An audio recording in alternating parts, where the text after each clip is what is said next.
Bonjour, aujourd'hui je suis dans les jardins de Systémat avec Jérôme Pirenne qui travaille depuis déjà 15 ans, ce qui est un exploit toujours pour un commercial de rester aussi longtemps dans une entreprise. Il a une spécificité, c'est qu'il a un frère cadet qui a été un très très bon joueur de tennis d'un point de vue régional ici en Belgique. Tout à fait. Et qui adorait Boum Boum Becker. Boum Boum Becker.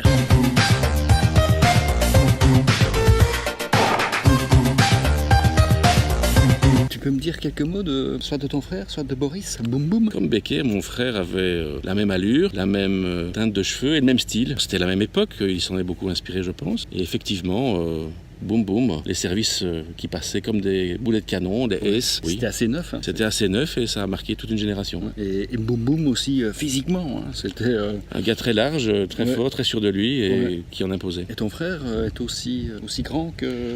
Aussi grand, plus aussi large, mais aussi grand. Ouais. Oui, effectivement.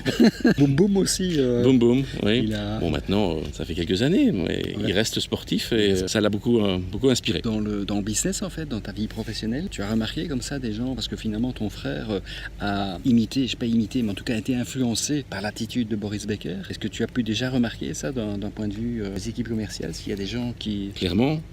Mon frère avait l'habitude de singer parfois les joueurs de tennis, tant McEnroe que Becker et parfois même Connors, par ses mimiques, par ses cris, etc. Et commercialement, bah oui, on a tous nos Pygmalions, on a tous nos gens qui nous influencent, chez Systémat, dans d'autres vies. Des gens qui, quand ils rentrent dans une pièce, on connaît leur présence, on sait qu'ils sont là, on sait que clairement ils ont de l'expertise, ils en imposent. Et oui, alors sans citer de nom, il y a beaucoup de gens qui vont inspirer dans ma vie commerciale, effectivement. Oui. Moi je me rappelle d'un croisement en fait, parce que j'ai pas vraiment une réunion avec lui, mais il est arrivé dans une salle.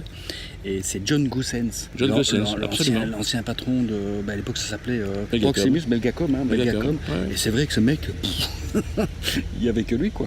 Et c'est vrai que c'est quand même impressionnant. D'une part c'est difficile d'arriver à un tel résultat, il ne faut pas les singer, mais par contre s'en inspirer, ça c'est important. Tout à fait, on a tous besoin de prendre l'essence de chacun, peut-être de s'en inspirer, prendre le bon côté de certaines personnes. Oui. Mais je sens que chez Systémat, quand je vois les petits jeunes, j'ai l'impression quand même que tu les influences pas mal. Ah oui, voilà, par ton côté, être à l'écoute. Écoute, moi j'ai toujours apprécié transmettre. C'est clair qu'après autant d'années d'expérience, chez Systémat et ailleurs, mon objectif est de faire savoir, de faire connaître ce que j'ai pu glaner comme expérience ou comme pratique du commerce et de l'informatique. Et donc oui, je trouve important pour moi aujourd'hui de transmettre quelque peu ces connaissances. Et c'est la première fois que je te vois aussi bavard, preuve que tu es plutôt quelqu'un qui est à l'écoute et qui est empathique. C'est une des bases du commerce. Voilà, quelle conclusion. Écoute, tu reviens quand tu veux, enfin plutôt tu m'invites quand tu veux, parce que tu es un peu chez toi aujourd'hui. Avec très grand plaisir, il fait beau aujourd'hui, on annonce 36 degrés. Écoute, j'espère que les températures seront proportionnelles à nos ventes du jour.